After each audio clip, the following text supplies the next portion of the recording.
Mohon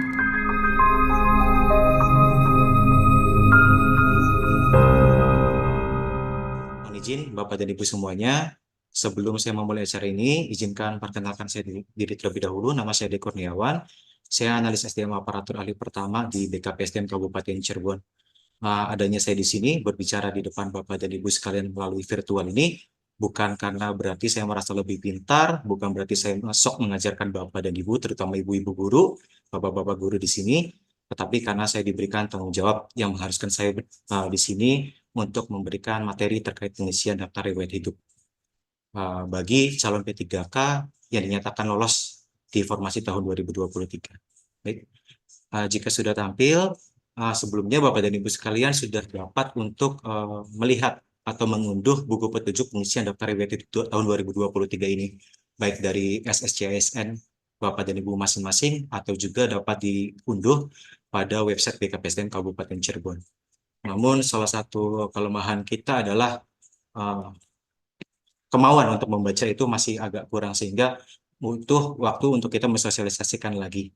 Selain buku petunjuk juga ada rambu-rambu di setiap halaman dalam pengisian DRH yang Bapak dan Ibu baca untuk dijadikan patokan atau petunjuk dalam pengisian DRH agar pengisian DRH dapat sesuai dengan apa yang diinginkan dan nantinya pengusulan DRH ini atau pengusulan NIP3K ini nantinya tidak mengalami kendala sedikit pun agar prosesnya kita dapat lebih cepat.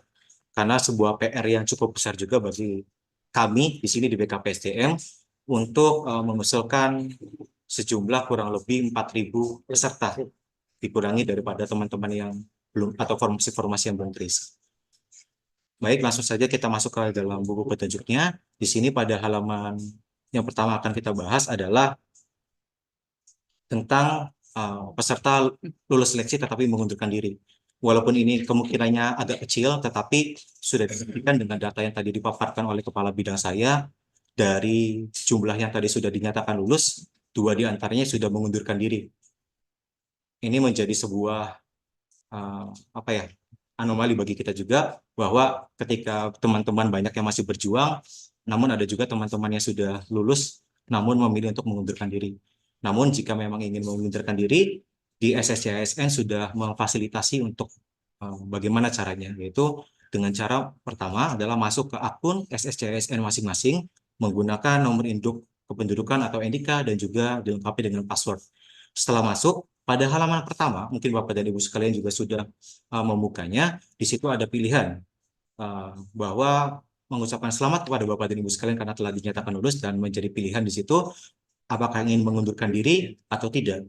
Jika memang Bapak dan Ibu sekalian ingin melanjutkan, maka jangan sekali-kali untuk melakukan klik pada pilihan tidak saya ingin mengundurkan diri, karena nanti ketika sudah diproses dengan mencantumkan surat dan sebagainya, maka nanti tidak akan bisa diubah lagi statusnya. Ketika sudah dinyatakan mengundurkan diri, dengan cara apapun tidak akan bisa dilakukan pengembalian statusnya menjadi peserta yang lulus dan otomatis tidak akan bisa melanjutkan untuk mengisi DRH. Jadi bagi Bapak dan Ibu sekalian yang hadir pada sosialisasi kali ini, saya sarankan untuk tidak sekali-kali mencoba untuk mengundurkan diri seperti itu. Namun, jikapun memang ada ingin mengundurkan diri, Bapak dan Ibu sekalian bisa mengunduh suratnya, di mana surat tersebut sudah bisa diunduh di akun SSCN Bapak dan Ibu masing-masing, dan mengisi sesuai dengan keterangan serta alasan mengapa mengundurkan diri. Seperti itu. Lalu masuk untuk teman-teman sekalian yang ingin melanjutkan proses pemberkasan atau pengisian daerahnya, di halaman pertama setelah login, Bapak dan Ibu sekalian akan masuk ke dalam tab atau halaman perorangan, di mana di pengisian data perorangan ini adalah salah satu titik yang paling krusial dalam pengisian DRH, di mana di sini juga menjadi salah satu titik kelemahan dari pengalaman-pengalaman sebelumnya. Selama 3 tahun saya sudah menjadi admin di BKPSDM, kesalahan terbesar kesalahan terbanyak adalah pada saat pengisian gelar depan ijazah dan gelar belakang ijazah, dan nantinya akan menjadi bahan apa ya? Akan menjadi bahan teman-teman untuk menghubungi saya untuk meminta perbaikan. Padahal ketika sudah diakhiri ini agak sulit, prosesnya sangat panjang. Jadi dimohon untuk kehati-hatian dan juga kejelian daripada rekan-rekan sekalian. Pada halaman pertama, biodata, di sini ada nomor induk kependudukan, nama sesuai ijazah, dan nama KTP yang sudah terblok. Berwarna abu-abu ini berarti sudah terblok, sudah tidak bisa lagi untuk diedit. Karena itu sudah menjadi pengisian di awal pada saat pendaftaran. Tapi kurang lebih 3 jam yang lalu ada salah seorang dari rekan-rekan menghubungi saya terkait pada saat pengisian akun pada saat pendaftaran itu salah dalam penulisan nama. Salah dalam penulisan nama. Bagaimana caranya ketika pada saat penulisan nama itu salah? Salah di sini dalam artian eh, nama yang dicantumkan pada saat pembuatan akun itu tidak sesuai dengan nama yang tertera pada ijazah. Namun ada juga yang menyatakan bahwa nama yang tertera pada ijazah saya dan nama yang tertera pada KTP saya itu berbeda. Maka kalau kasusnya terjadi seperti itu, maka yang dijadikan patokan adalah nama yang tertera pada ijazah. Karena ijazah itu sudah tidak bisa diubah lagi kecuali jika dari mulai akta kelahiran lalu juga ijazah SD, SMP, SMA itu sudah benar semua, sudah sama semua, tetapi di ijazah terakhirnya itu berbeda. Nah, itu berarti ijazah terakhir yang salah. Itu biasanya masih bisa dikasih surat keterangan. Tetapi kalau ijazah dari SD, SMP, SMA sampai dengan kuliah sama, tetapi yang salahnya ada, yang berbedanya adalah KTP, itu KTP-nya diubah. Jadi yang dijadikan patokan dalam pengisian nama di sini adalah nama sesuai dengan ijazah. Kembali lagi ke kasus yang tadi saya sudah sampaikan bahwa ketika ada kesalahan dalam penulisan nama pada akun SSCISN, maka bisa diubah di kolom nama yang ini, yang saya tunjuk pada kursor. Ini nama masih bisa diedit. Di situ juga ada keterangan bahwa nama sesuai ijazah tanpa gelar. Contoh, Susanto Eskom. Diketik Susanto saja. Nama yang tertera di sini itu ditulis nama saja. Di garis bawah ya Bapak Ibu. Yang ditulis adalah nama saja tanpa ada gelar ataupun embel-embel lainnya termasuk haji juga jangan ditulis di sini. Karena pada saat pendaftaran, pada saat penyusunan nama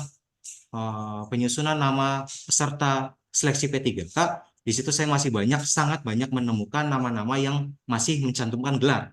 Padahal nama itu tidak perlu gelar. Gelar itu ada kolom tersendiri. Jadi bagi yang masih salah, dimohon untuk kesempatan memperbaiki ada pada saat ini, pada saat pengisian DRH. Jadi mohon bantuannya untuk nama segera diperbaiki jika misalkan masih salah. Nama ditulis sesuai dengan ijazah tanpa ada gelar, baik itu gelar akademis maupun gelar haji atau sebagainya, seperti itu. Lalu pada gelar ijazah baru ditulis nih, bagi teman-teman yang dokter atau gelar akademik lainnya yang berada di depan, silakan ditulis. Dokter ya tulis dokter DR. Ditulis sesuai dengan apa yang tertera pada ijazah.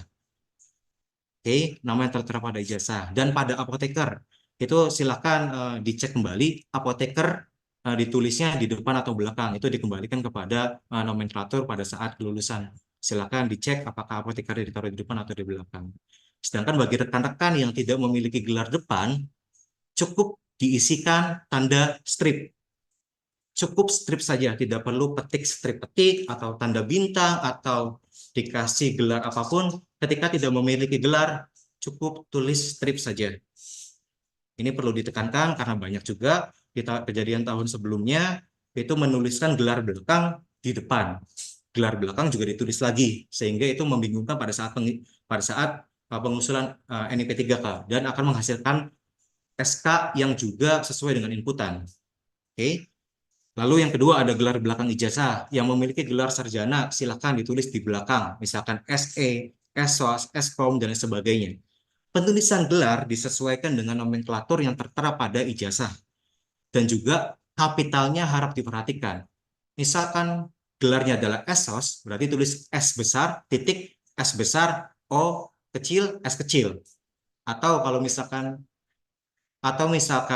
SE, S titik E. Di belakangnya tidak perlu dikasih titik lagi. Karena nanti akan otomatis ada titiknya. Jadi misalnya gelarnya SE, S titik E saja. Di belakang gelar tidak perlu dituliskan titik lagi. Atau jika gelarnya ESOS, diperhatikan besar kecilnya dan di belakang juga jangan diberikan titik. Saya rasa untuk penulisan gelar di sini sudah clear. Dimohon untuk kerjasamanya bagi rekan-rekan sekalian agar proses pengusulan NIP 3K yang dilakukan oleh kami juga dapat tepat waktu dan juga hasilnya tidak butuh perubahan atau perbaikan lagi ke depannya, karena ketika ada kesalahan itu sangat membutuhkan waktu yang sangat lama, bahkan di tahun 2021 saja sampai dengan saat ini SK yang diharapkan diperbaiki masih ada yang belum selesai seperti itu. Lalu untuk tempat lahir ijazah, ini juga menjadi salah satu titik kesalahan yang sering terjadi, di mana tempat lahir ijazah itu bukan tempat di mana ijazah Anda diterbitkan. Contoh misal saya lulusan Unswagati, Unswagati Cirebon ya, tetapi saya lahir di Bandung misalkan. Tempat lahir ijazah dituliskannya adalah tempat kelahiran saya, yaitu Bandung, bukan tempat kelahiran atau tempat diterbitkannya ijazah Cirebon, bukan seperti itu. Tempat lahir ijazah adalah tempat di mana saudara lahir yang tertulis pada ijazah. Lalu untuk tempat lahir KTP itu terblok, sudah tidak bisa diubah lagi. Begitu pula juga dengan tanggal lahir, itu sudah sesuai dengan sudah tidak bisa diubah kembali. Lalu untuk jenis kelamin, silakan dipilih sesuai dengan jenis kelamin saudara-saudara sekalian. Status perkawinan juga ditulis status perkawinan saat ini. Ada juga banyak pertanyaan yang muncul. Jika saya sudah menikah, tetapi saat ini masih dalam proses perceraian, bagaimana cara menuliskan status perkawinan saya? Itu masih tetap ditulis sesuai dengan status perkawinannya. Jika belum keluar keputusan atau akta cerainya, maka masih dianggap menikah. Urusan gaji nanti belakangan. Jika sudah ada keputusan, baru bisa dikatakan sah, resmi, bercerai. Jika statusnya masih belum ada keputusan dan berupa akta cerai, maka masih dianggap menikah, seperti itu. Lalu agama, email, dan nomor ponsel diwajibkan untuk diisi, jangan sampai salah, dan diisi dengan nomor HP yang tersambung di WA dan masih aktif. Ini wajib, manakala terjadi sesuatu hal yang tidak diinginkan, nanti dapat dikabari baik itu oleh saya maupun BKN. Karena proses pemeriksaan ini adalah dilakukan bukan oleh lagi BKPSDM, melainkan oleh BKN secara langsung. Jadi mohon kerjasamanya bagi rekan-rekan sekalian. Lalu alamat domisili, silakan. Oh ya, ini juga menjadi sebuah perhatian bagi rekan-rekan sekalian. Ketika mengisi seperti apa yang tadi setelah saya sampaikan, ketika mengisi daftar riwayat hidup, silakan baca petunjuk yang tertera di setiap halamannya. Di sini sudah ada petunjuknya, dari mulai 1 sampai 7, di situ silakan dibaca, jangan sampai terlewat. Lalu di sini silakan diisi alamat domisili saudara dari mulai provinsi, kabupaten kota, kecamatan, kelurahan, jalan, alamat lengkap, kode pos, lalu juga keterangan lainnya silakan diisi sesuai dengan data yang dimiliki saudara, seperti itu.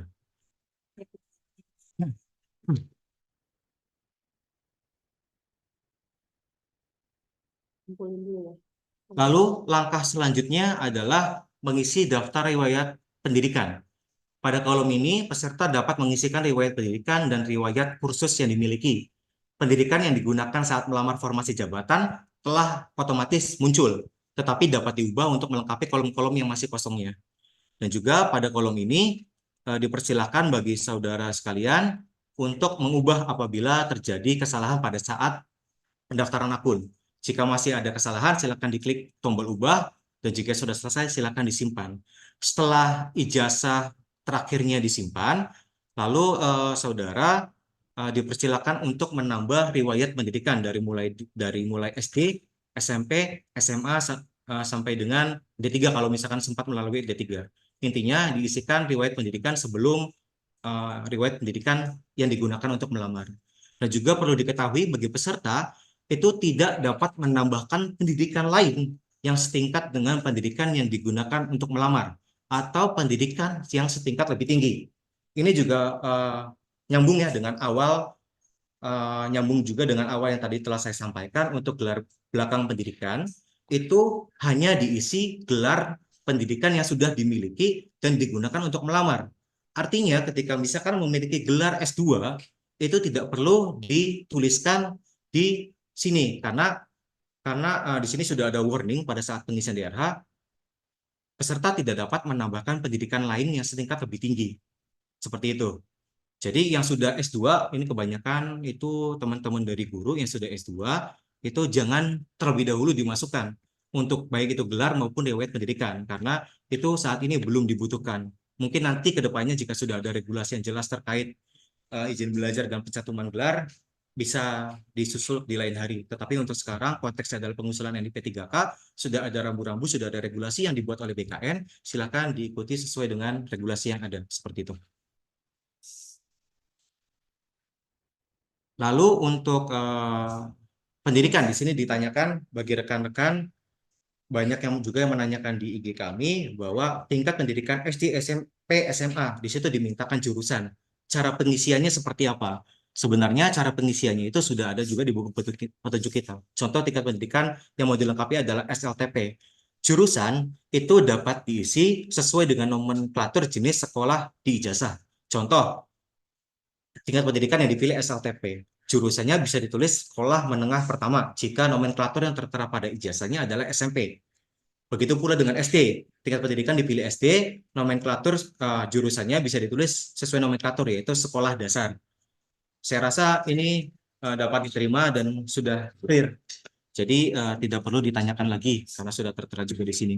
Lalu untuk akreditasi, ini juga banyak pertanyaan dari rekan-rekan yang masih belum memahaminya. Jika akreditasi, saya sekolah tahun 70-an misalkan, itu pada saat itu belum ada akreditasinya bagaimana. Silakan dikosongkan saja atau bisa dituliskan dengan tanda strip. Jangan mengada-ngada atau menggunakan akreditasi pada saat ini. Akreditasi yang dimaksud di sini adalah akreditasi sekolah atau lembaga pendidikan pada saat saudara lulus, bukan pada saat ini. Seperti itu.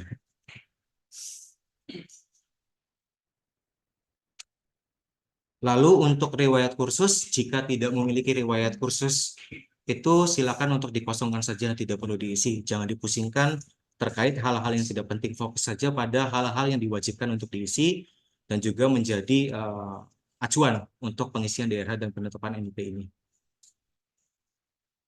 Lalu masuk ke halaman selanjutnya, yaitu halaman pekerjaan, di mana riwayat pekerjaan di sini perlu juga diperhatikan bahwa di riwayat pekerjaan ini tidak dibutuhkan scan, tidak diperlukan scan daripada SK-SK. Jadi untuk di riwayat pekerjaan di sini hanya dituliskan riwayat naratif dari mulai pertama kali bekerja sampai dengan terakhir bekerja. Jadi sebanyak apapun riwayat pekerjaan yang dimiliki, silakan saja diisi. Tidak masalah, baik dimulai dari yang terbaru sampai dengan terlama maupun terlama sampai terbaru, tidak jadi masalah. Yang penting diisikan riwayat pekerjaannya itu sesuai dengan urutannya. Jangan menclok-menclok lah kalau bahasa Cirebon, atau jangan tidak berurutan, dibuat berurutan agar pemeriksa juga dapat melihatnya dengan baik. Tetapi jika tidak diisikan, itu khawatir sebenarnya tidak wajib, tetapi lebih baik diisikan saja. Minimal 3 tahun diisikan saja sesuai dengan apa yang dilampirkan pada saat pengisian daerah pada saat pendaftaran. Tetapi alangkah lebih baiknya untuk diisikan semuanya. Akan tetapi jika pertanyaannya, saya sudah bekerja dari tahun 1990, saya nggak punya SK-SK-nya, bagaimana Min? Apakah saya harus mencari? Tidak perlu. Pada kasus-kasus kehilangan atau SK-SK yang telah lama sudah rusak, tidak perlu dilengkapi semuanya, tidak jadi masalah. Silakan dilengkapi yang bisa saja, yang masih ada saja.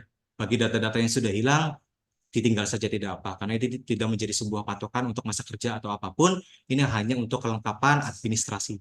Tidak ada hal lain yang keterkaitan dengan riwayat pekerjaan ini. Lalu untuk tanda jasa dan prestasi, sama seperti riwayat kursus yang telah saya sampaikan, tidak ada kewajiban bagi peserta untuk mengisinya. Jika ada, silakan dilengkapi. Jika tidak ada, it's okay, tidak akan menjadi sebuah masalah. Pada riwayat pekerjaan, kembali lagi, di situ dituliskan untuk jabatannya, diisikan jabatannya apa, tanggal mulainya juga diisikan, tanggal terakhir, gaji pokok juga silakan diisikan, lalu juga nomor, tanggal, dan pejabatnya silakan diisikan sesuai dengan yang data yang dimiliki, seperti itu.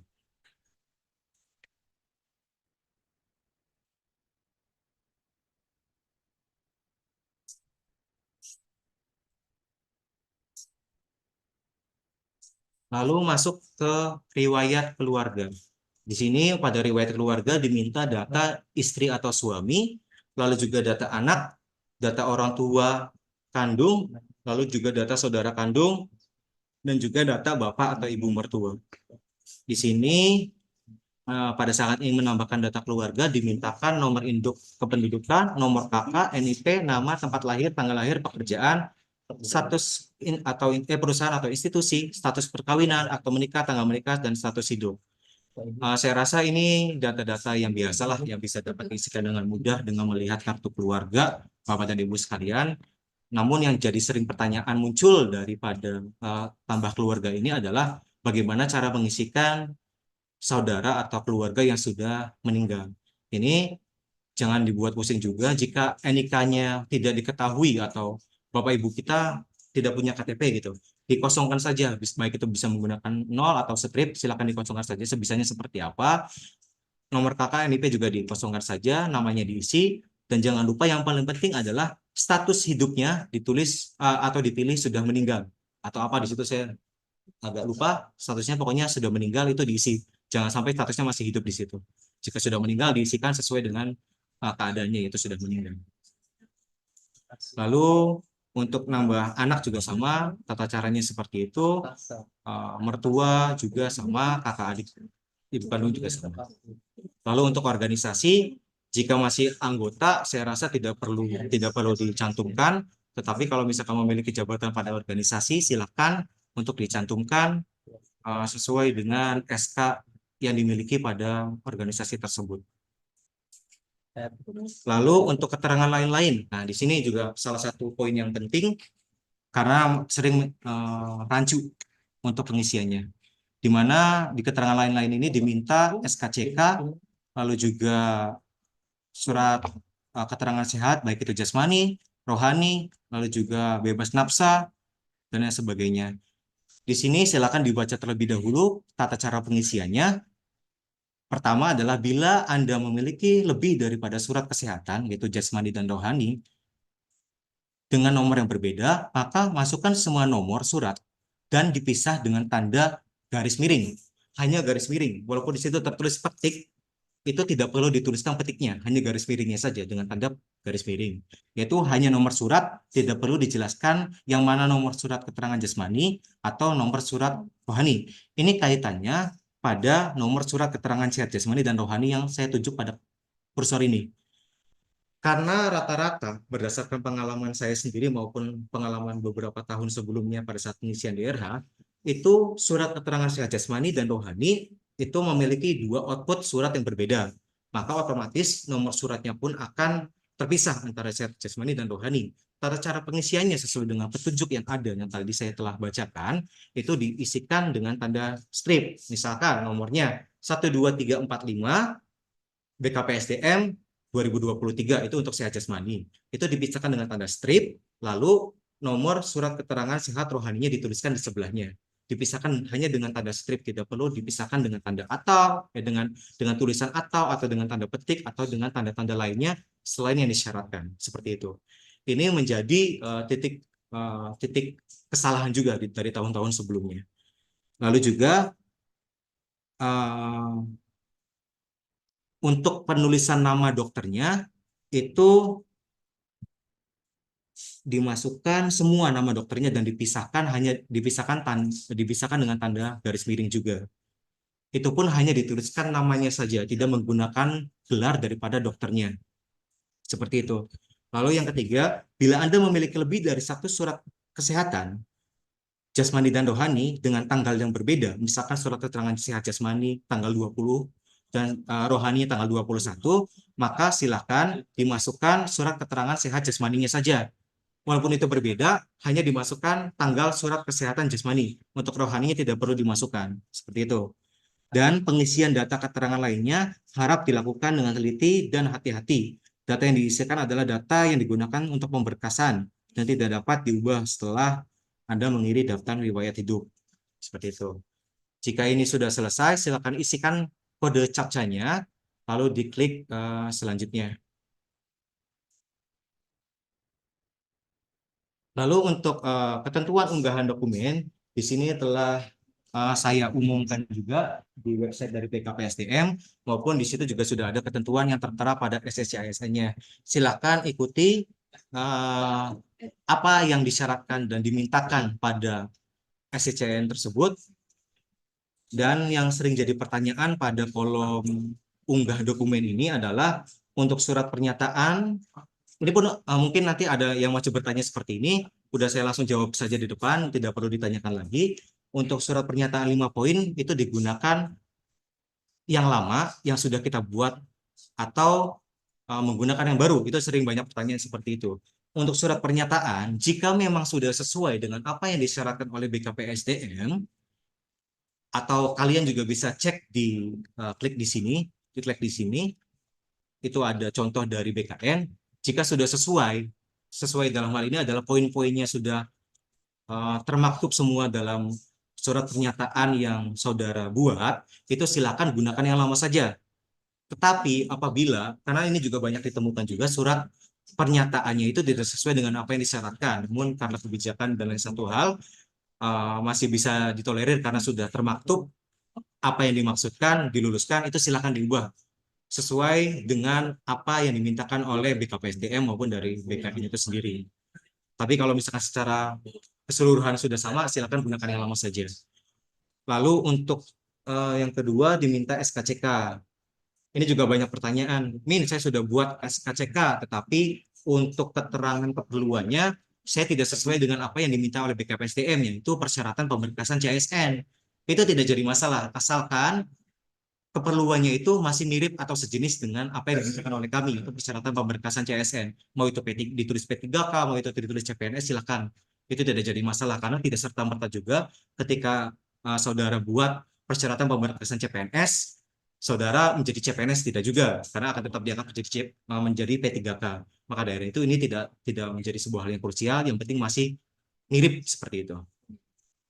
Lalu untuk file scan daftar riwayat hidup yang diisi dan diunduh dari pengisian DRH pada web SSCSN digabung jadi satu file, dibubuhi materai. Ini yang jadi pertanyaan adalah menggunakan materai atau materai tempel juga bisa. Nah, ini jawabannya adalah karena tidak ada aturan dari BKN secara langsung terkait hal ini, maka diperbolehkan menggunakan e-materai maupun menggunakan materai tempel. Itu dipersilakan kepada Bapak dan Ibu sekalian sesuai dengan kemudahan saja agar tidak memperlambat proses saudara-saudara sekalian untuk melakukan proses pemberkasan. Jika memang adanya surat e-materai tempel, silakan digunakan. Tetapi e-materainya 10.000. Jangan mentang-mentang masih punya yang 6.000, mau digunakan yang 6.000-nya enggak. Tetap harusnya 10.000 e-materainya. Lalu file scan surat keterangan tidak mengkonsumsi narkotika atau nafsa, itu oke lah, silakan di scan saja lalu diunggah sesuai dengan batas maksimal daripada yang dibutuhkan. Lalu juga surat keterangan sehat jasmani dan rohani dijadikan satu file PDF, diunggah di kolom yang sama. Lalu juga file scan ijazah pendidikan asli, itu gunakan scan ijazah yang digunakan pada saat melamar.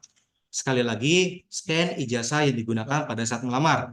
Jika pada saat melamar dibutuhkannya adalah ijazah S1 ekonomi, gunakan ijazah S1 ekonomi. Tidak perlu mencantumkan ijazah S2-nya maupun ijazah SMA, SMP, SD, bahkan TK juga tidak perlu dicantumkan.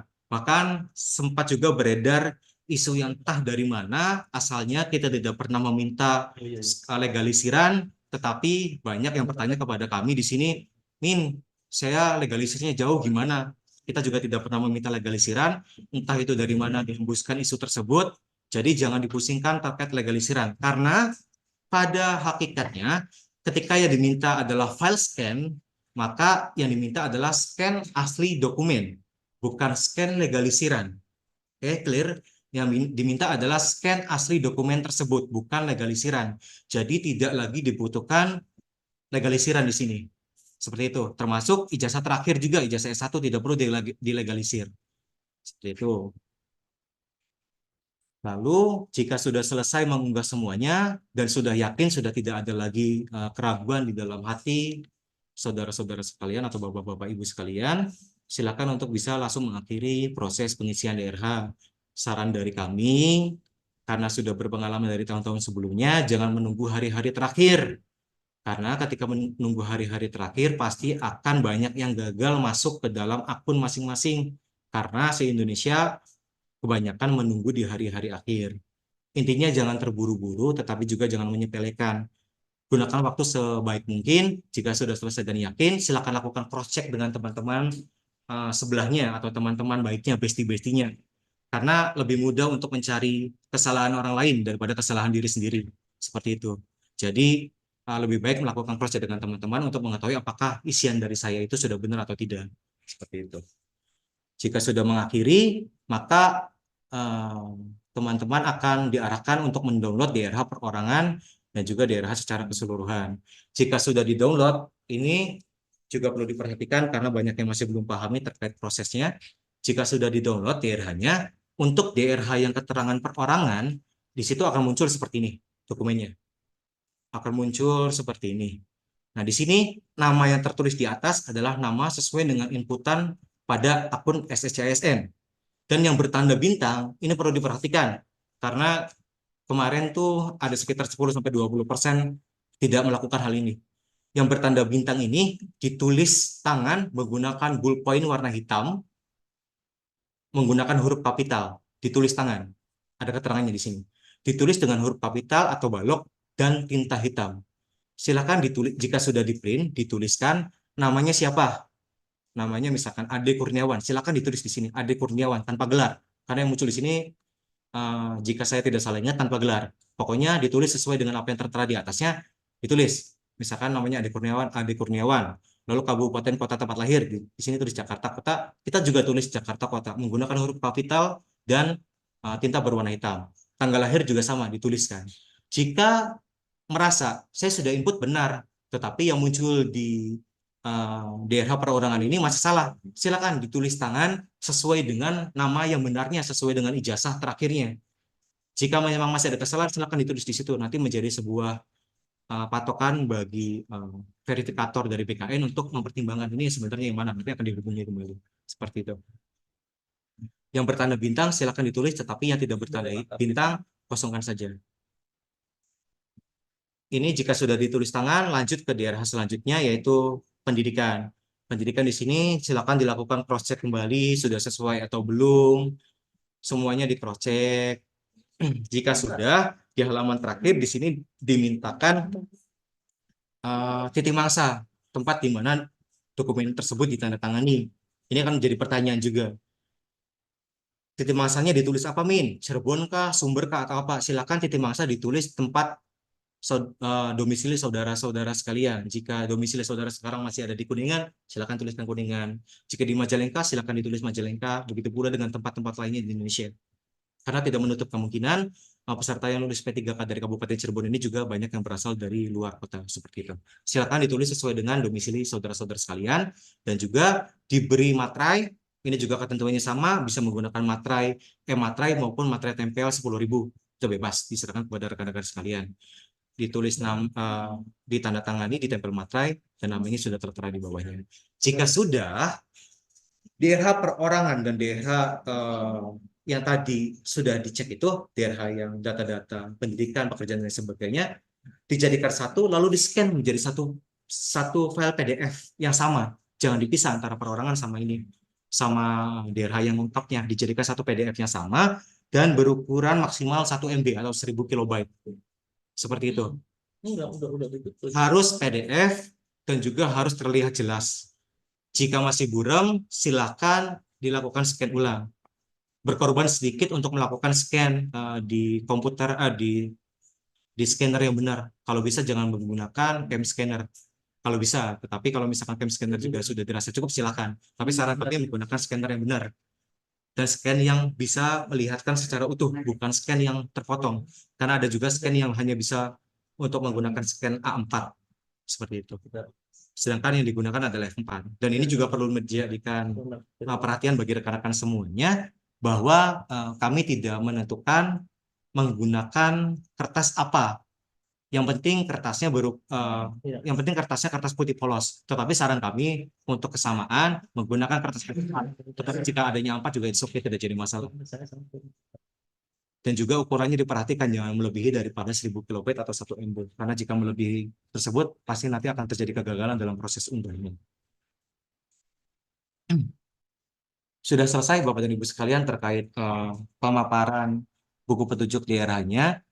Kebetulan saya sendiri tidak bisa langsung membukanya karena saya sebagai admin sendiri tidak memiliki akses untuk membuka daripada daerah Bapak dan Ibu sekalian. Yang bisa membuka daerah adalah Bapak dan Ibu sekalian atau orang yang memiliki NIK dan password. Jika memang dirasa ini adalah sebuah hal yang penting, NIK dan passwordnya, maka jangan berikan kepada orang lain. Karena kami tidak mau lagi menerima alasan seperti pada saat pemberkasan, ada yang bilang akun SSCS ini dibajak oleh orang lain lah, sehingga tidak bisa mengakhiri DRH lah, atau hal-hal lainnya lah, banyak menjadi alasan. Jadi, semoga Bapak dan Ibu sekalian dapat menyelesaikan pengisian DRH ini tepat sesuai dengan waktu yang telah dijadwalkan oleh BKN.